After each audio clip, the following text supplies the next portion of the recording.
जय गुरुदेव। हमारा next question 11th है। 11th क्वेश्चन में देखिए क्या कह रहा है, find the angle between the following pair of lines. ये आपको लाइंस दिए हुए, इनके बीच का एंगल बताना है।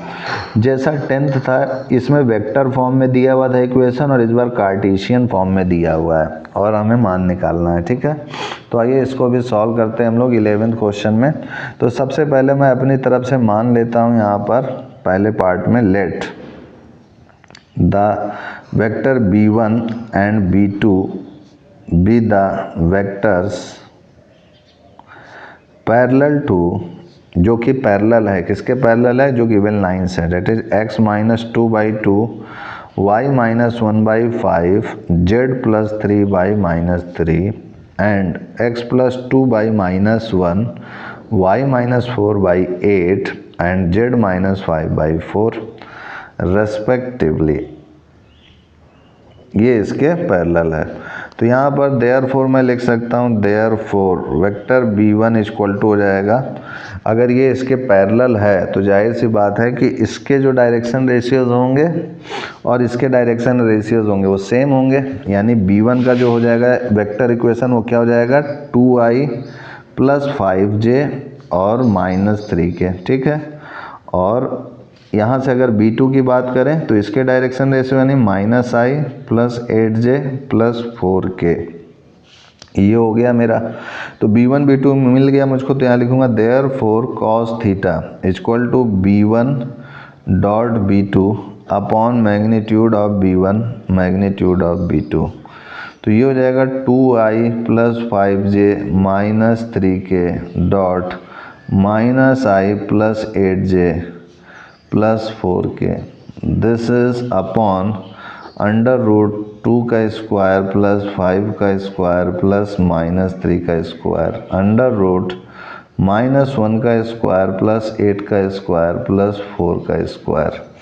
तो ये हो जाएगा मेरे पास, this is 2 into -1, this is -2, 5 8 जा 40 और 4 3 जा 12 अपॉन दिस इज 25 9 4 13, तो 38 हो गया, और ये 64 और 17 यानी √81।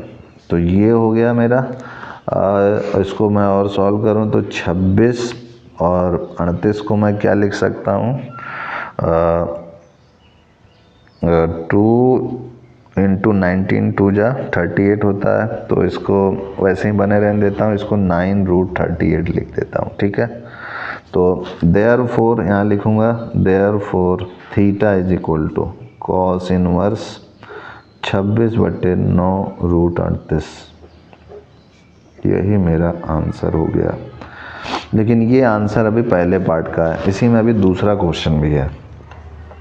तो दूसरे क्वेश्चन में भी उसी तरीके से जैसे था, तो यहाँ पर जो इक्वेशन गिवन में है आपको लिख देता हूँ मैं, let the b1 and b2 be vectors parallel to, किसके पैरेलल है, this is x/2 y/2, this is z/1 and दूसरा इक्वेशन है x माइनस 5/4 y माइनस 2/1 और z माइनस 3/8, ये है रेस्पेक्टिवली। उसी तरीके से देयरफॉर b1 वेक्टर क्या हो जाएगा, 2i plus 2j plus 1k, और b2 क्या हो जाएगा, 4i plus j plus 8k, ये हो गया मेरा। तो जब इतना हो गया तो इसके बाद मैं क्या लिख सकता हूँ, therefore cos theta equal to b1 dot b2 upon magnitude of b1, this is magnitude of b2। तो b1 क्या है मेरा, 2i plus 2j plus k dot this is 4i plus j plus 8k, ये हो गया मेरा। Upon में this is under root 2 का स्क्वायर 2 का स्क्वायर 1 का स्क्वायर, दिस इज 4 का स्क्वायर 1 का स्क्वायर 8 का स्क्वायर। तो ये हो जाएगा मेरे पास 4 2 जा 8 और 2 और this is 8 upon 4 4 8 + 1 9, this is 64 और 16 + 1 17 यानी रूट दिस इज 81। तो ये हो जाएगा 8 8 16 2 18 बटे इसका तो 3 हो गया, इसका 9, तो 9 2 जा, तो ये 2/3 आ गया। तो देयरफॉर थीटा इक्वल टू क्या हो गया मेरा, cos इनवर्स 2/3। यही मेरा रिक्वायर्ड एंगल हो जाएगा, यही आंसर हो गया। तो इस टाइप से मेरा ये 11th क्वेश्चन सॉल्व हो चुका है। 11th के बाद देखिए 12th क्वेश्चन क्या कह रहा है। 12th क्वेश्चन कह रहा है find the value of p so that the lines 1 - x/3 that is equal to 7y - 14/2p equal to z - 3/2। अच्छा, and 7 - 7x upon 3p is equal to y - 5/1 that is equal to 6 - z/5 are at right angles। ये right angles पे होंगे, तो इनका भी ratios यानी L1 L2 + M1 M2 + N1 N2 अगर 0 के इक्वल आ गया तो राइट एंगल्स हैं, और ये गिवन में राइट एंगल है तो 0 को इक्वल कर देंगे हम, और 0 को इक्वल करके p का मान आसानी से निकाल लेंगे।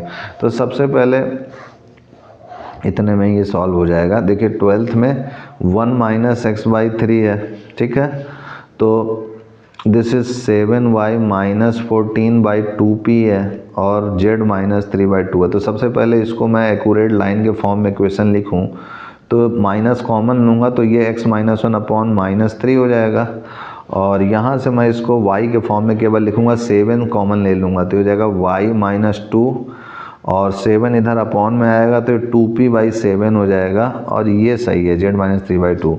तो एक ये मुझको मिल गया पॉइंट, ये मुझे रेशियोज मिल गया। अब दूसरे इक्वेशन की अगर मैं बात करूं तो ये 7 - 7x/3p है, this is equal to y - 5/1 है, और 6 - z/5 है।